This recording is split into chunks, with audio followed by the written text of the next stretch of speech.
Bismillahirrahmanirrahim. Alhamdulillahi Rabbil Alamin. Wassalatu wassalamu ala ashrafil anbiya'i wal mursalin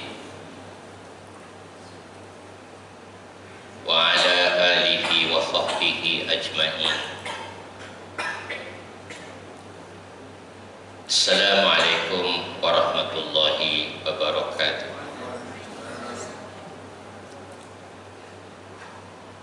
Alhamdulillah,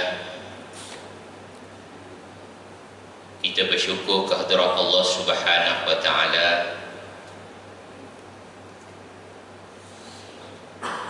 kerana dengan limpah hidayahnya, dengan kasih sayangnya, sehingga saat ini kita masih diberi peluang oleh Allah Subhanahu wa taala. Alhamdulillah, kita telah selesai menunaikan waktu maghrib berjamaah.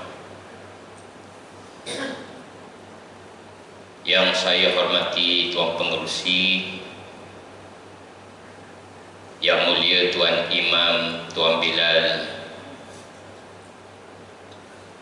Pengerusi Jawatan Kuasa Dakwah,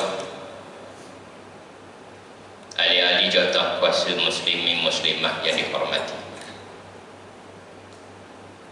Perkembangan terbaru di Gaza bermula pada Jumaat lepas, yakni pada 24 November, telah dipersetujui gencatan senjata selama 4 hari, yang kemudiannya disambung 2 hari sampai hari ini. Walaupun kita dikhabarkan berlaku juga pertempuran antara Hamas dan juga Israel, dalam gencatan senjata ini membolehkan sempadan Rafah dibuka dan bantuan kemanusiaan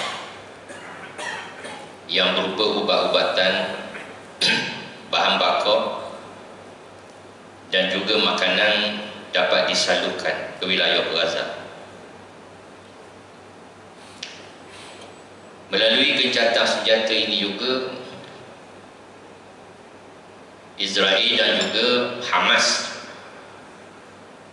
telah bersetuju membebaskan tahanan masing-masing. Ada satu perkara yang agak luar biasa, tuan-tuan muslimin muslimat, kerana cadangan gencatan senjata ini lama dah dibuat daripada Qatar, iaitu pada awal November, iaitu selepas 4 hari operasi darat.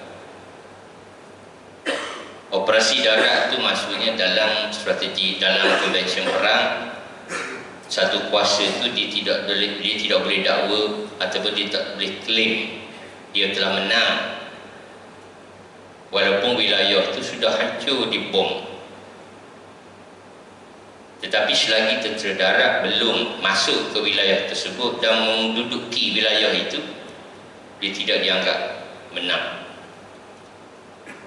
Itu pada 1 November Qatar sudah mengusahakan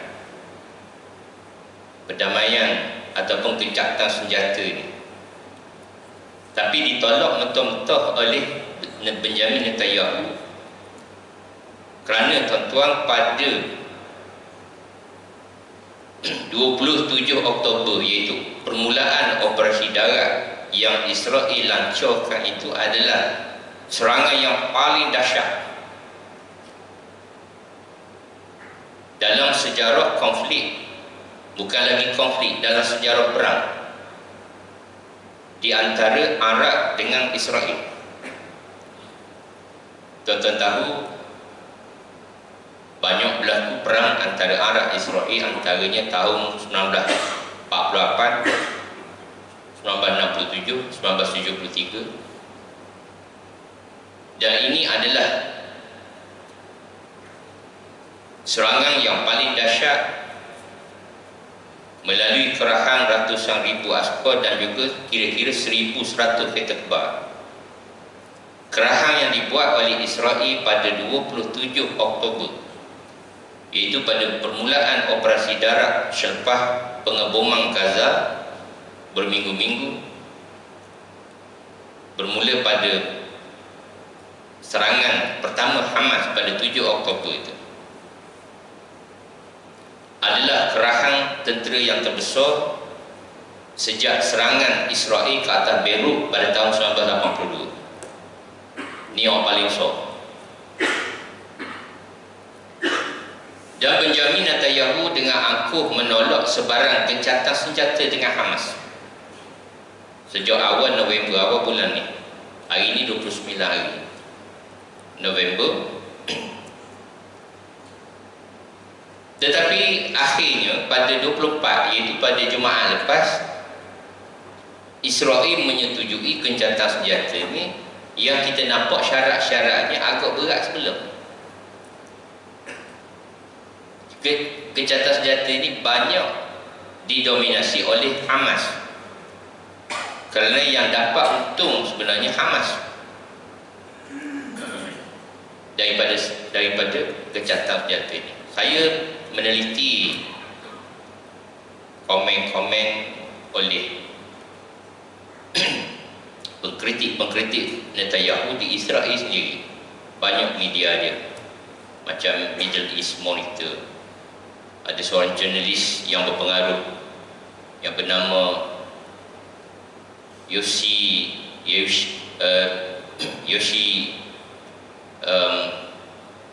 Yeshua nama dia. Apa dia kata? Dia kata gencatan senjata ini sebenarnya menandakan Israel kalah dalam perang ini. Kerana gencatan senjata ini memperbolehkan rakyat Palestin Gaza ini balik semula ke utara Gaza itu. Dan sekira tidak dibendung, Hamas akan mendapat kedudukan yang lebih kuat. Jadi tuan-tuan, kenapakah gencatan senjata ini berlaku dan mengapakah Netanyahu berubah fikiran, iaitu daripada menolak kepada menerima? Ini satu benda yang agak menarik tuan-tuan dalam perkembangan konflik yang berlaku di Gaza pada hari ini. Dan setelah saya meneliti beberapa komen daripada Israel, daripada Israel Defense Force, daripada tentera Israel sendiri, dan juga penelis barat, komen mereka tentang apa yang berlaku di Gaza pada hari ini, ternyata bahawa Israel sudah buntu kerana selama 4 minggu mereka melakukan operasi darat, mereka tak dapat masuk ke Gaza. Macam Amerika dulu di Vietnam dulu lah, masa berhadapan dengan Vietcong. Amerika ni kuasa besar dunia tuan-tuan, yang dia ada segala kelengkapan dia, dan dia telah menempatkan 1,5 juta askar dia di Vietnam, tapi tak boleh menduduki, tidak boleh mengekalkan kedudukan dia di Vietnam tu. Sehingga kejatuhan Saigon itu menyebabkan Amerika terus berundur daripada Vietnam, menandakan Amerika kalah dalam perang di Vietnam. Kira-kira seminggu lepas, Benjamin Netanyahu ketika menemui Joe Biden, apa dia kata? Semua orang tahu dalam semua media di Asia. Netanyahu kata, kalaulah Israel kalah, ia membayangkan dia akan kalah di Gaza, bukan hanya membahayakan kedudukan negara Israel, dia kata, tetapi juga membahayakan Amerika dan juga sekutu-sekutu barat. Jadi tuan-tuan muslimin muslimat, kenapa hala tuju konflik di Gaza ni nampak agak berbeza? Faktor pertamanya adalah kerana Hamas ini keupayaan dia sudah bertambah. Apabila Hamas melancarkan perang pada 7 Oktober itu, Hamas sudah betul bersedia. Kenapa Hamas bersedia? Dari segi persenjataan dia lebih baik. Bermulanya intifadah tahun 1987 dulu. Kalau tuan-tuan ingat, intifadah ni tercetus. Intifadah pertama 1987, berakhir tahun 1993. Kemudian intifadah yang kedua tercetus tahun 2001.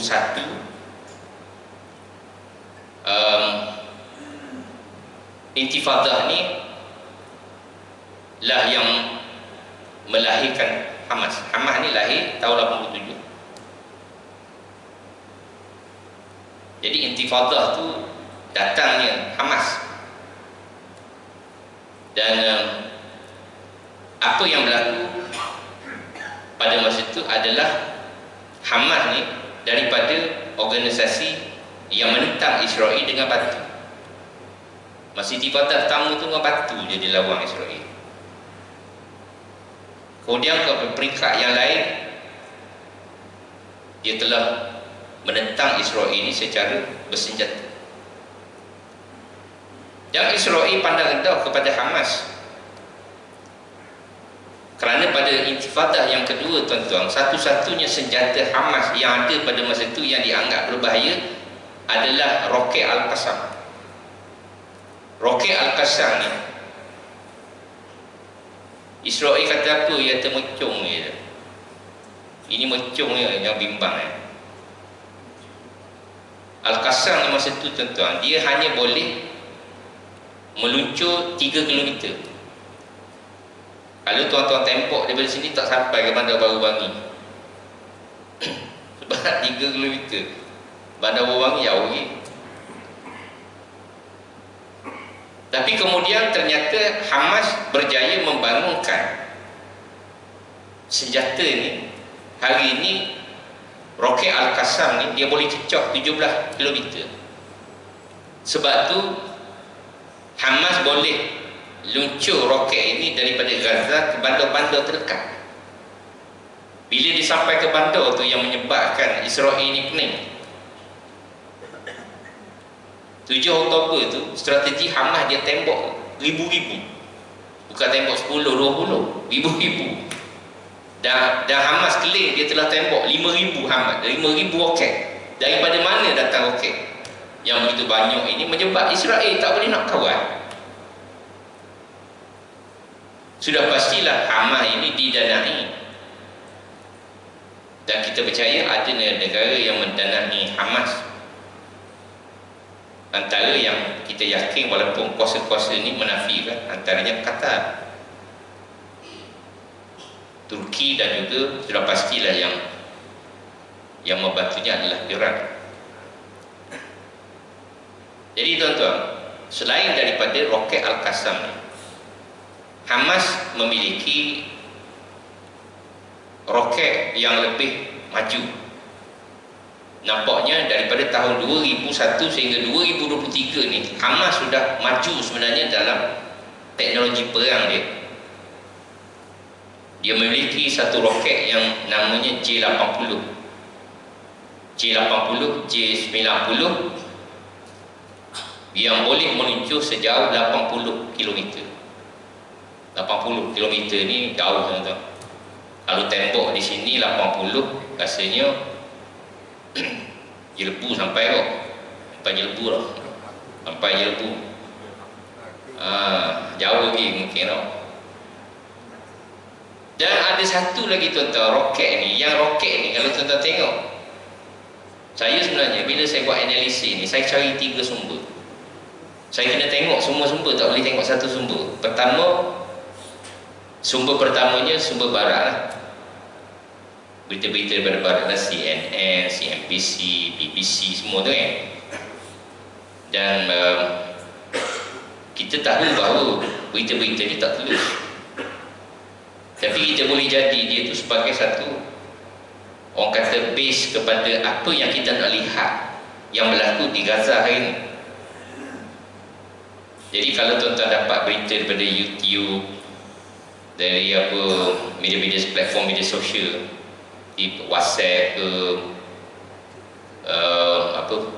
Facebook dan sebagainya tu, dia sudah dimanipulit sebenarnya.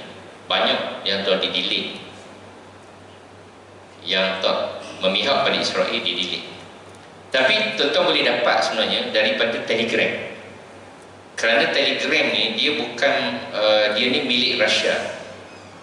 Jadi saya tengok dalam Telegram banyak video-video yang tak ada dalam media sosial lain, termasuk sumber daripada Hamas dia, yang memang menunjukkan bahawa Israel ni bimbang dan masalah yang dihadapi daripada tentangan Hamas. Hamas ni tuan-tuan, dia ada satu lagi peluru pandu dia, yang Amerika sekarang sedang bantu Israel ini memperkukuh Iron Dome dia tu. Kerana ada satu peluru pandu namanya Ayash 85. Ayash 85 ni dia boleh meluncur sejauh 250 km. Maknanya kalau tembok dari sini boleh sampai Muar. Berapa ada Muar? Rasa sampai dari Bukit Marota ke Muar rasa dalam 100 lebih kilometer lah. Saya rasa lebih jauh lagi dia boleh sampai ke, ya, Johor Bahru sampai tak? Tak sampai lah Johor Bahru kan, tapi dekat-dekat dah tu. Berapa? Johor Bahru 300 kan. Ini 250, maksudnya Israel kecil je. Israel tu bukan luas pun. 250 ni tuan-tuan, dia boleh pergi mana-mana. Bandar di Israel sekarang. Kenapa dinamakan Ayash? Ayash ni tuan-tuan nama pejuang Hamas yang hebat, Yahya Ayash. Yahya Ayash ni dia seorang pejuang Hamas yang juga seorang saintis. Dia saintis, antara orang penting dalam pembangunan persenjataan Hamas.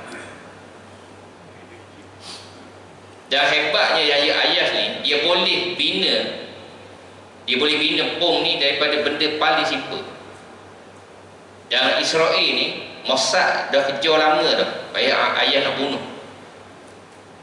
Bayangkan Yahya Ayash ni, dia dah masuk dalam rumah Israel, sudah target dah koordinat, dah tembak dah, tiba-tiba dia hilang. Dia hilang tu bukan ilmu gaib, bukan, tapi cara teknologi dia boleh lari. Hebat Yahya Ayash ni. Kiranya lebih hebat daripada MacGyver. Oh, muda-muda tak kenal MacGyver. MacGyver ni kalau beri wire satu, skru satu, kapal terbang dia boleh hidup. Anjing. Yahya Ayash ni tuan-tuan lebih hebat daripada MacGyver. Dan dia akhirnya syahid juga, syahid kerana dikhianati oleh rakan seperjuangan dia yang dirasuah oleh Israel. Mossad rasuah dia. Sebab dah cari payah buntu ni, akhirnya Yahya Ayash diperangkap oleh sahabat dia sendiri dan akhirnya dia mati di bom. Kemudian tuan-tuan, kenapakah Israel telah menerima kejahatan senjata kali ini? Adalah dia sedang berdepan dengan banyak tekanan. Israel sekarang mendapat tekanan daripada sekutu dia sendiri, Amerika. Kerana Amerika ni, dia tengok juga Israel ni setakat mana. Dia bagi peluang dulu 4 minggu tuan-tuan, tak boleh pun menawang Gaza ni. Yang tentera Israel duduk sasarkan orang-orang awam. Yang kena, yang mati ni orang awam tuan-tuan, bukan askar, bukan tentera Hamas. Dan ni berita semalam, yang saya update semalam.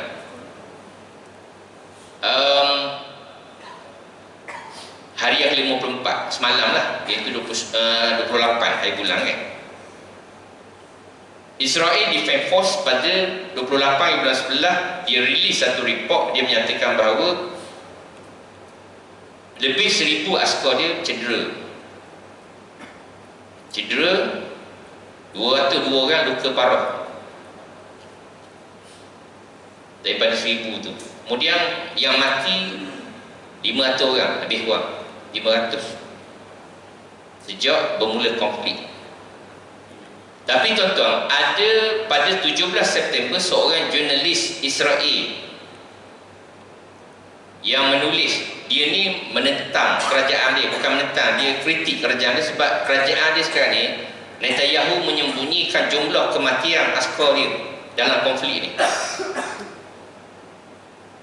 Jurnalis ini pada 17 September dia rilis tulisan dia, dia katakan bahawa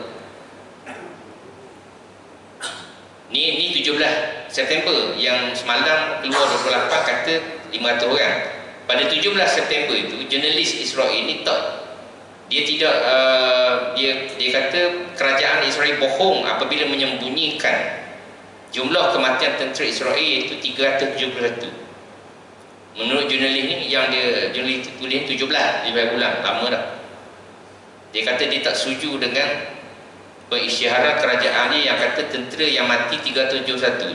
Jurnalis Israel ni dia kata pada 17 September tu jumlah tentera Israel yang sudah mati adalah 2,985. Itu dia klaim. Dan dia kata yang cedera 11,600. Kalau kita tengok sumber Hamas, tuan-tuan, Hamas pada 17 September menyatakan jumlah tentera Israel yang mati mencecah 4,000, 3,000 lebih. Jadi kalau kita tengok jumlah yang dikeluarkan oleh jurnalis Israel dengan yang dikeluarkan oleh Hamas, Hamas mungkin lebih tepat sebab Hamas tahu operasi itu, dia tahu berapa yang sudah mati. Maknanya tuan-tuan, jika hari ini 4,000 tentera Israel telah mati, bermaksud ini adalah jumlah kematian tentera Israel yang terbesar dalam mana-mana konflik, hampir menyamai kematian tentera Israel dalam perang Arab Israel 1967. Tahun 1967 jumlah tentera Israel yang mati lebih kurang 6,000 lebih. 6,000 lebih ni berperang dengan 3 negara, tuan-tuan. Perang dengan Mesir, perang dengan Jordan, perang dengan Syria. Ini perang dengan kumpulan kecil yang melawan dia. Israel telah hilang hampir 4,000 askar. Sebab tu Netanyahu tak ada pilihan. Dan hari ini, berita terbaru hari ini, walaupun ada banyak pandangan di Israel yang mengatakan teruskan gencatan senjata ni, ada yang kata jangan teruskan, terus lawan Hamas. Ada macam-macam pandangan sekarang ni, sehingga di kabinet Netanyahu sekarang ni dah berpecah. Ada pandangan kata tak patut, kata patut, kata untuk teruskan. Dan hari ini Netanyahu kata dia akan minta untuk perpanjangkan lagi gencatan senjata. Jadi tuan-tuan, ini membayangkan bahawa Israel memang menghadapi masalah kerana tekanan daripada sekutunya Amerika Syarikat dan juga tekanan dalam negara dia sendiri. Hari ini orang menyalahkan Netanyahu ke atas apa yang berlaku dalam peperangan dengan Israel, dengan Hamas ni. Jadi tuan-tuan, kita di tanah air kita ni, kita dengar berita sana, kita bersemangat melihat perjuangan orang Hamas, orang Palestin ni. Saya bulan 4 hari ni, pada bulan 4 bulan ni ceramah Palestin je, tajuk lain tak jadi. Nak start tajuk lain, jumpa orang kata Palestin Ustaz, ulah Palestin lah.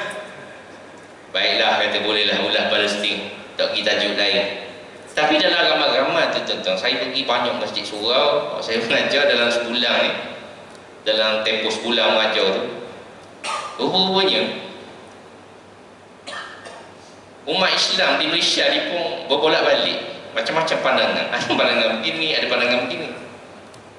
Jadi malam ni nak ulas waktu lah perbezaan pandangan ni orang kita lah, umat Islam di Malaysia ni. Sebab ada, saya pergi satu masjid baru ni dekat hala ke di Shah Alam lah, sebelah Shah Alam sana lah. Dia mengajar tu masjid, ada seorang jemaah dia tanya saya, dia kata, "Ustaz, ini pandangan saya," dia kata, "ini pandangan saya Hamas tak patut menyerang Israel." Dia kata Hamas lah yang menyebabkan rakyat Gaza menderita. Kerana pada 7 Oktober Hamas menyerang Israel.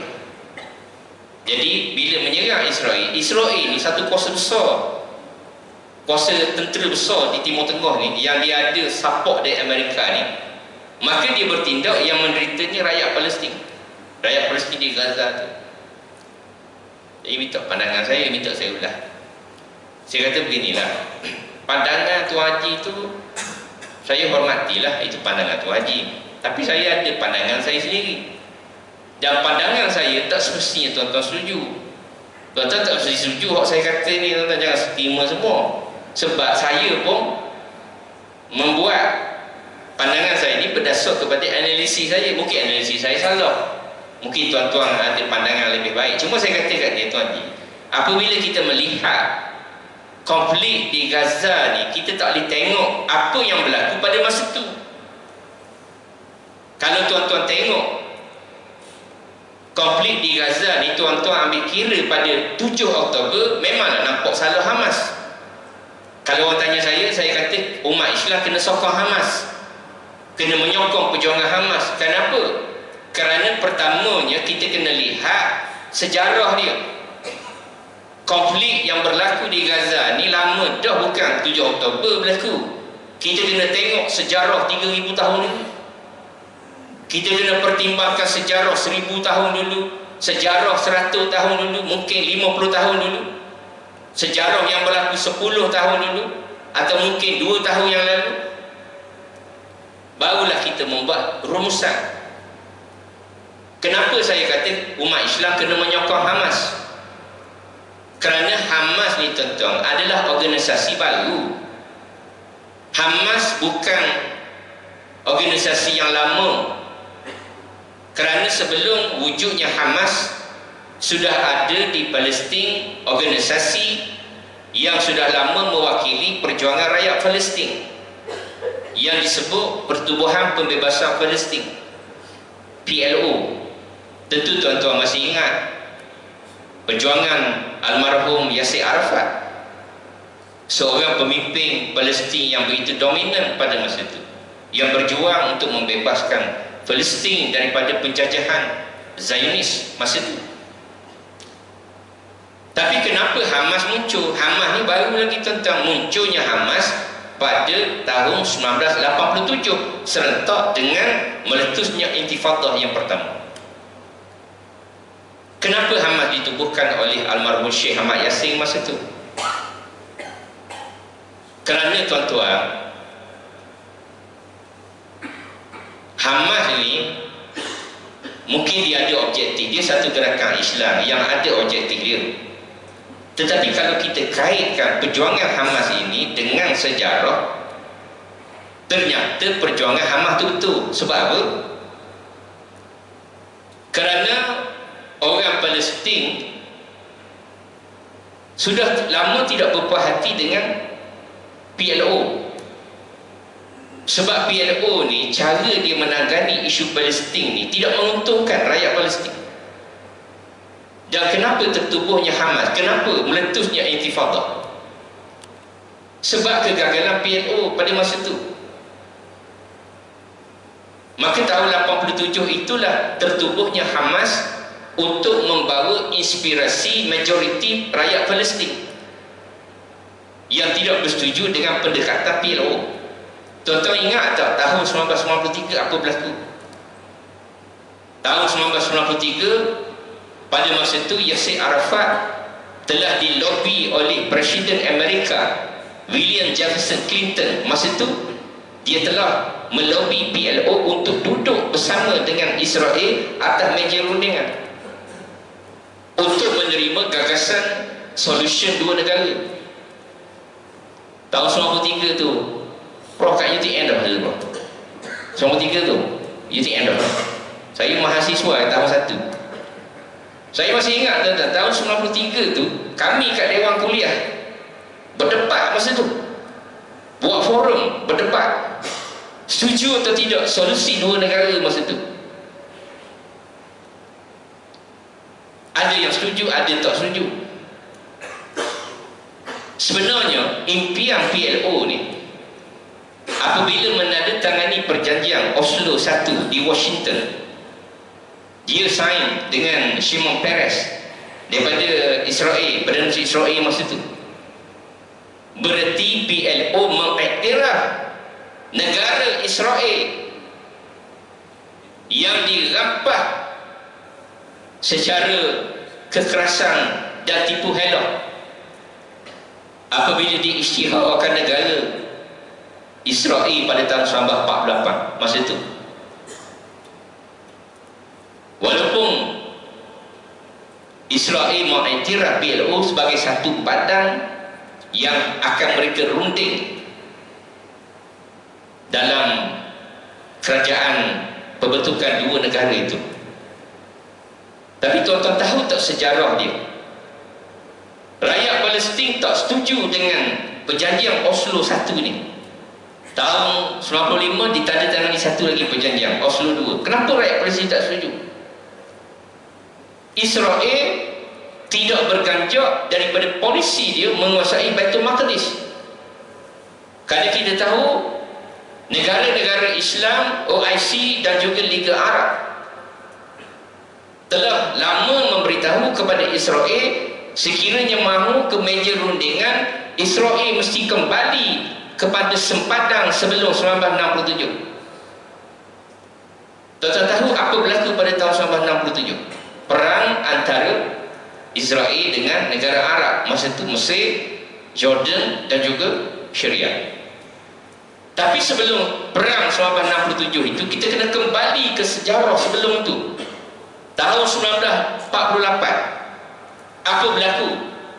Peristiwa Balfour mengisytiharkan pembentukan Israel pada masa itu. Bukanlah seluar negara yang ada hari ini. Israel 1948 tuan-tuan, pada masa itu berlaku perang Arab Israel pertama 1948 tu, di mana Israel telah merampas Baitul Maqdis Barat. Dia telah rampas, dan dalam peperangan tersebut PBB campur tangan. Dan apa PBB buat? PBB ni umpama pengadil lah, kalau main bola pengadil lah tak? Mana boleh lawan pengadil, kena ikut pengadil. Apa pengadil kata? Walaupun rakyat Palestin tak setuju juga dengan PBB, tapi pada masa tu nak buat macam mana? Negara Islam tak kuat masa tu. PBB kata kita kena selesai. Perubahan negara Israel sudah berlaku. Walaupun negara Islam masa tu semua tak iktiraf negara Israel masa tu, tapi dari segi peta dunia masa tu dia sudah wujud. Dan PBB kata apa? Kita tetapkan bahawa Baitul Maqdis Barat ini di bawah Israel, sebahagian pada negara Israel, tetapi Baitul Maqdis Timur di bawah negara Arab. Masa tu PBB dah buat pembahagian dah pada masa tu. Dan oleh kerana Palestin masa tu tak ada negara, dia kacau bila, dia baru selepas daripada Osmaniyah. Lepas jatuh Osmaniyah, British jajah Palestin masa tu. Maka PBB memberi mandat kepada Jordan untuk mentadbir, menguasai, mentadbir Baitul Maqdis Timur. Dan Arab setuju pada masa tu. Jadi tuan-tuan, Baitul Maqdis Barat ni dia adalah wilayah yang baru dalam Baitul Maqdis. Dia baru. Tetapi Baitul Maqdis Timur dia adalah bandar lama, bandar bersejarah, dan disitulah tuan-tuan letaknya Masjidil Aqsa. Di Baitul Maqdis Timur itulah letaknya Haram Asy-Syarif seluas 34 hektar tu. Haram Asy'ari itulah hak saya kuliah bulan lepas saya cover. Haram Asy'ari itu adalah Masjid Aqsa, bukan masjid hak kita dah anggap Masjid Aqsa tu. Seluruh kompleks seluas 34 ekar tu adalah Masjid Aqsa, menjadi hak yang diiktiraf oleh PBB sebagai hak Arab. Dan Jordan mentadbir Baitul Maqdis Timur ini tuan-tuan sampai tahun 88 dia serah kembali kepada Palestin. Jadi tuan-tuan, ada orang kata Hamas lah yang memulakan perang terhadap Israel. Orang yang kata begitu dia tak tahu perkembangan berlaku. Apa yang berlaku di tepi barat, apa yang berlaku di Masjidil Aqsa, dia orang tak tahu. Kenapa Israel diserang oleh Hamas pada 7 hari bulan? Sebab buat pertama kali dalam sejarah orang Yahudi menyambut 3 perayaan dia yang jatuh serentak bulan September, Oktober, tuan-tuan. Dia ada 3 hari raya yang disambut. Sebab kalender orang Yahudi ni tuan-tuan, dia macam kalender kita juga. Kalender orang Islam ni, kalender hijrah. Kalender hijrah ni dia bertukar musim. Dia bertukar mengikut musim, bertukar-tukar. Awal Muharram baru ni bila kita sambut? Bulan baru kita sambut awal Muharram baru ni.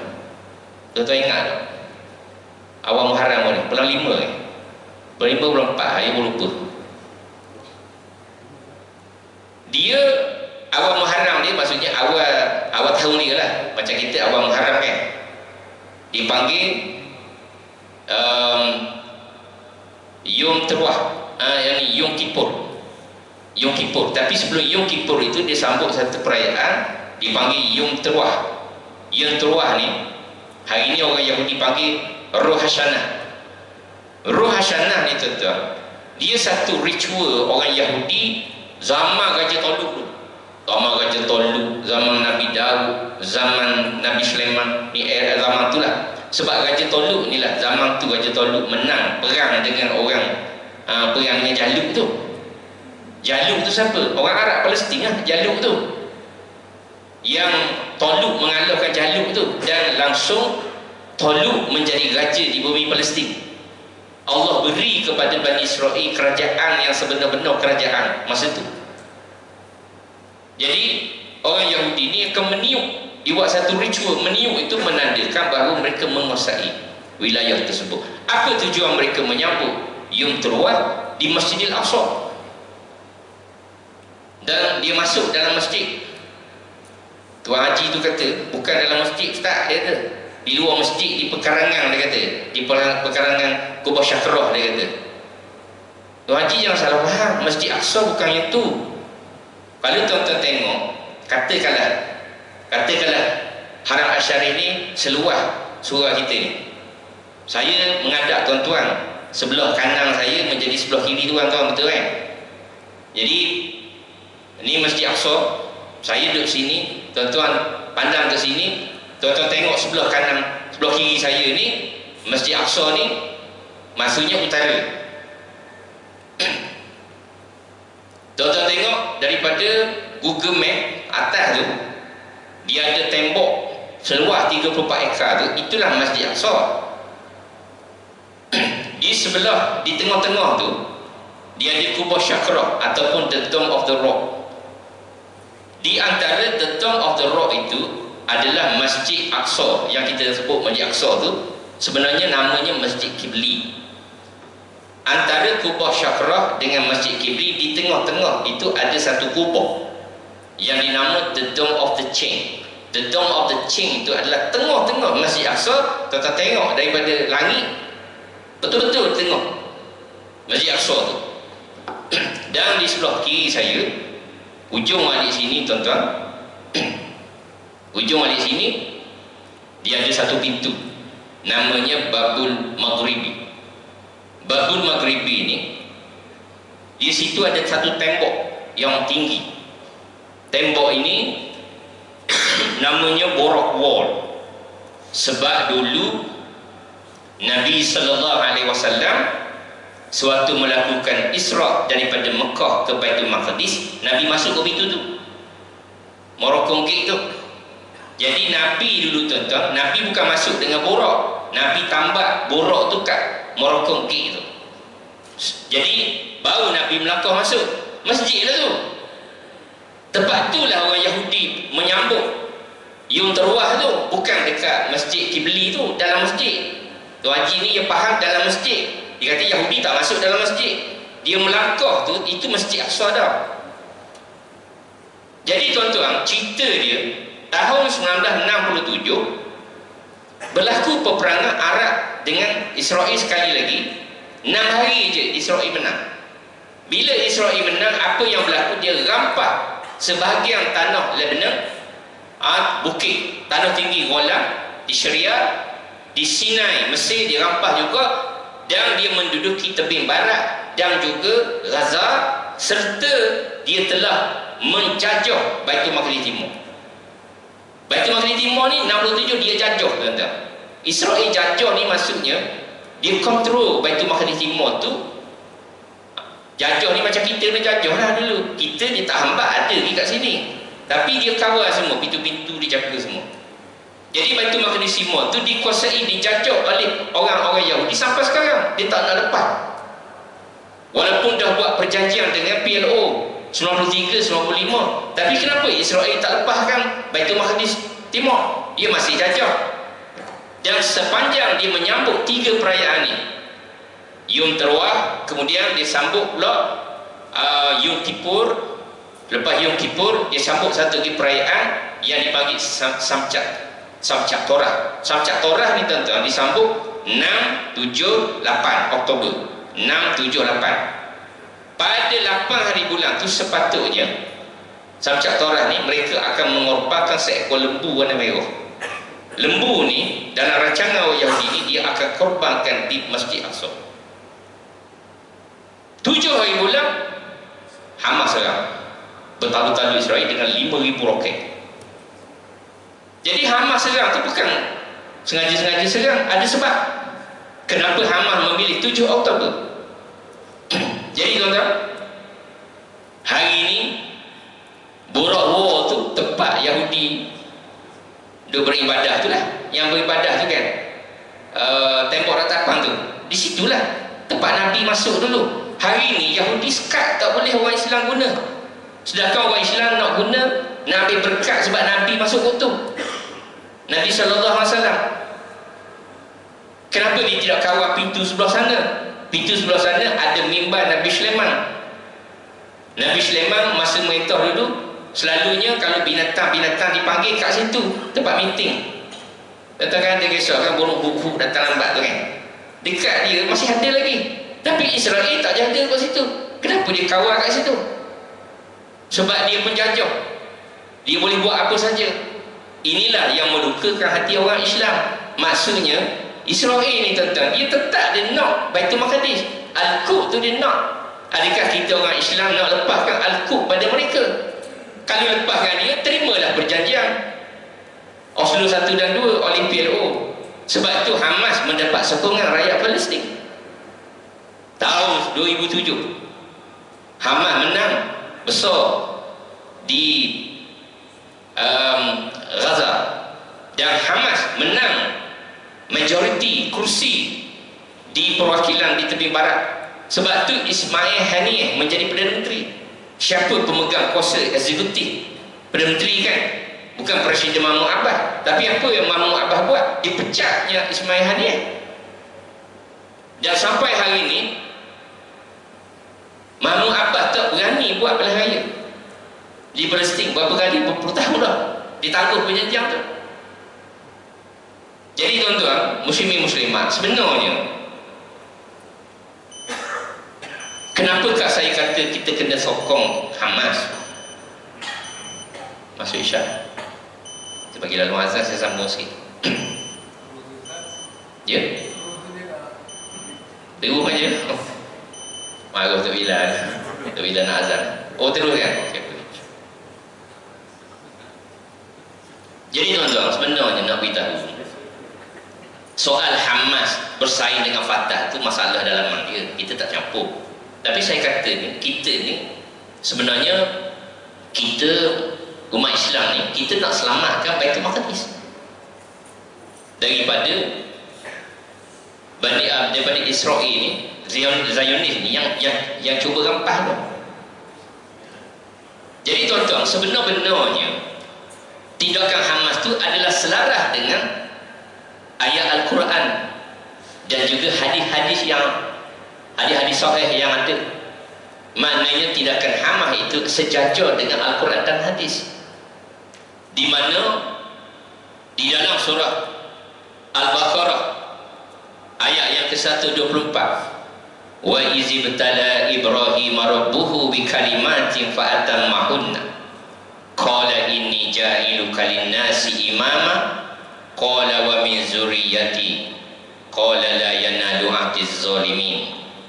Yang bermaksud, dan ingatlah ketika Ibrahim diuji Tuhannya dengan beberapa kalimat, yakni perintah dan larangan, lalu Ibrahim menunaikannya. Allah berfirman, sesungguhnya aku akan menjadikan kamu imam bagi seluruh manusia. Ibrahim berkata, dan saya mohon juga dari keturunanku. Allah berfirman, janjiku ini tidak mengenai orang-orang yang zalim. Jadi orang Yahudi ni sebenarnya, kalaulah kita tengok ayat-ayat Quran tuan-tuan, Allah dah laknat bangsa ni. Allah melaknat bangsa Yahudi ni kerana mereka ni menjadi bangsa pembuat kerosakan sesudah Allah berikan mereka kerajaan yang sebenar-benar di tanah Palestin di bawah Raja Talut, Nabi Daud dan juga Nabi Sulaiman. 100 tahun tu Allah dah beri kepada mereka pada masa itu kerana mereka kembali kepada Allah. Orang Yahudi kembali kepada Allah. Kerana Raja Talut, Nabi Daud dan juga Nabi Sulaiman adalah orang-orang yang beriman kepada Allah, orang yang beragama Islam, orang Yahudi yang beragama Islam, yang berpegang kepada ajaran Taurat Nabi Musa alaihissalam. Allah beri kepada mereka 100 tahun. Tetapi apa berlaku selepas wafatnya Nabi Sulaiman? Orang Yahudi kembali kepada fitrah asal dia. Yahudi ni bangsa pembuat kerosakan seperti yang mereka buat pada zaman Nabi Musa alaihissalam. 40 hari Nabi Musa tinggalkan mereka, terus mereka menyembah berhala anak lembu. Orang Yahudi ni tuan-tuan, ia kembali selepas wafat Nabi Sulaiman, dia melakukan kerosakan di muka bumi. Apa yang mereka buat? Mereka membesarkan ilah-ilah selain Allah. Ni orang Yahudi ni, dia membesarkan ilah-ilah selain Allah. Iaitu masa tu tuan-tuan, orang Yahudi ni dia menyembah satu berhala, berhala besar ni, yang namanya berhala Baal. Berhala Baal ni tuan-tuan adalah berhala yang disembah oleh Jalut dulu. Jalut sembah berhala Baal, orang Palestin sembah berhala Baal. Allah tukar Jalut dengan Talut. Talut jadi raja di bumi Palestin. Lepas wafat Nabi Sulaiman, orang Yahudi kembali menyembah berhala yang Jalut sembah dulu. Maka Allah tuan-tuan, sesudah Nabi Sulaiman, ramai Allah utus nabi-nabi.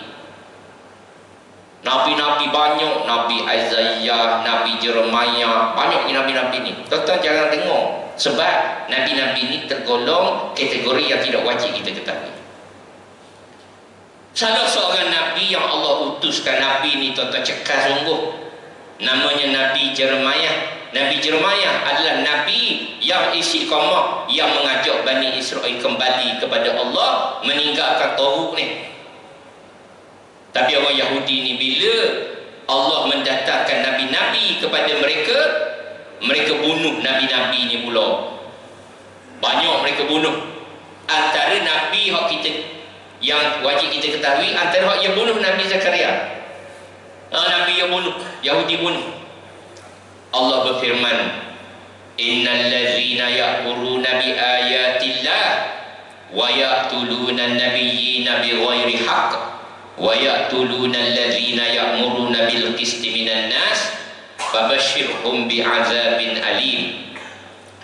Sesungguhnya orang-orang yang kufur ingkar akan ayat-ayat keterangan Allah dan membunuh nabi-nabi dengan jalan yang tidak benar, serta membunuh orang-orang yang menyeru manusia supaya berlaku adil, maka sampaikanlah berita yang mengembirakan mereka dengan azab siksa yang tidak terperi sakitnya. Jadi tuan-tuan, ada satu lagi perbuatan orang Yahudi ni yang mensyirikkan Allah ni adalah ni zaman Nabi Jeremiah ni.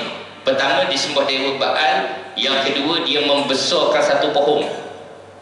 Orang Yahudi ni dia meniru, dia suka meniru. Dia meniru bangsa-bangsa asing yang lain ni menyembah satu pohon, namanya pohon konifer. Pohon konifer ni tuan-tuan, sebelum lahir Nabi Isa, 1000 tahun sebelum lahir Nabi Isa, orang sudah menyembah pohon konifer ni. Orang Nasrani pada abad keempat mengambil amalan menyembah pohon konifer ni masuk dalam agama Kristian, yang hari ni kita kenal Christmas tu. Bawa pohon Christmas masuk dalam rumah tu. Nabi Jeremiah mengajak Bani Israel tinggalkan perbuatan membesarkan tauruk ini, karena Allah berfirman, walaqad ba'asna fi kulli ummati rasulan an ibudullaha wajtanibut taghut, dan sesungguhnya kami telah mengutus rasul pada tiap-tiap umat untuk menyerukan sembahlah Allah sahaja dan jauhilah taghut. Nabi Jeremiah ni tentang dia berdakwah pada 4 raja. Raja pertama nama Raja Jehoiakim. Raja Jehoiakim, kemudian ada 3 raja lagi. Nabi Jeremiah ni Allah utuskan dia berdakwah pada 4 orang pemerintah kerajaan Yahuda masa tu, kerajaan yang berpecah daripada kerajaan Nabi Sulaiman masa tu, tuan-tuan. Jadi sebab tu hari ini tuan-tuan, dalam kitab Perjanjian Lama dia ada satu kitab namanya The Book of Jeremiah, kitab ke-23. Dalam kitab ni Tuhan larang daripada bawa pohon Christmas masuk dalam rumah. Tapi sedihnya hari ni orang Islam sendiri menyambut Christmas, bawa pohon Christmas masuk dalam rumah. Sedangkan orang Kristian pun tak boleh bawa pohon Christmas dalam rumah, sebab kitab Perjanjian Lama larang dia. The Book of Jeremiah chapter yang ke-10 ayat 2 hingga 5. Tuhan berfirman, wahai Bani Israel, bukankah kamu adalah bangsa yang aku lebihkan daripada bangsa-bangsa yang lain? Bukankah aku memberi berkat kepada kamu, wahai Bani Israel? Kenapa kamu menyembah ilah-ilah yang lain selain daripada Allah? Kenapa kamu menyembah benda-benda ni? Bukankah Allah kata dalam ayat tu, bukankah pohon yang ditebang daripada hutan, yang dipahat oleh tukang kayu, yang dipasang dengan pasak, dipaku, dipalu supaya tidak goyang, Tuhan kata, dihias dengan emas dan perak. Dulu pohon Christmas emas perak orang hias. Ni tak pakai beli kat Shopee RM1 satu, saku zaman ni mudah Shopee kat rumah saya hari-hari siapa? Saya kata siapa beli barang, punya rumah dia beli. Kata belacang pun beli Shopee. Dia kata mudah. Dia kata okey lah, mudah. Kat Shopee pun boleh belacang, boleh order sana. Hebat. Cuma hapok sikit lah belacang. Saya kata belacang ni kalau nak saya balik Terengganu, saya balik beli, saya besarkan mak cari pok segor-segor baru tumbuk kemarin. Kemarin tumbuk, hari ni beli buat balik Kuala Lumpur. Dengan Shopee ni orang berbolang lah. Jadi tuan-tuan, Tuhan kata jangan bawa dalam rumah. Tuhan kata sebab pohon Christmas ni, pohon konifer ni, Tuhan kata berhala. Tuhan kata berhala. Jadi tuan-tuan, muslimin muslimat, orang Yahudi ni bila dia berkelakuan begitu, Allah berfirman dalam surah Al-A'raf ayat 166-167. Allah kata dalam ayat ni, dan apabila mereka, yakni Bani Israel, berlaku sombong terhadap segala yang Allah perintahkan. Allah perintahkan, Allah hantar Nabi, dia bunuh Nabi. Allah hantar kitab, dia tak ikut kitab Allah. Dia buat bid'ah, macam-macam kerosakan dia buat. Maka Allah kata, jadilah kamu orang Yahudi kera yang hina. Allah kata dalam Quran yang Allah sebut macam-macam Yahudi, kera yang hina. Dalam surah Al-Jumu'ah ayat 5, keledai yang bodoh. Yahudi juga keledai bodoh ni. Kenapa keledai bodoh? Sebab keledai ni kan sifat dia memikul kan. Jadi orang Yahudi ni ibarat keledai yang hanya memikul kitab-kitab yang banyak tu. Dia tak amal pun kitab tu. Dia cuma pikul, jadi keledai bodoh, Allah kata. Surah Jumaah ayat 5. Dan ingatlah wahai Muhammad, ketika Allah mendatangkan orang-orang yang akan mengazabkan mereka, menyiksa mereka dengan azab yang seberat-berat sehingga hari kiamat. Jadi orang Yahudi ni tuan-tuan, Allah azab mereka di muka bumi ni sehingga hari kiamat. Sebab tu Yahudi menjadi bangsa yang paling banyak dianiaya dalam dunia. Mula-mula siapa hak mari aniaya dia?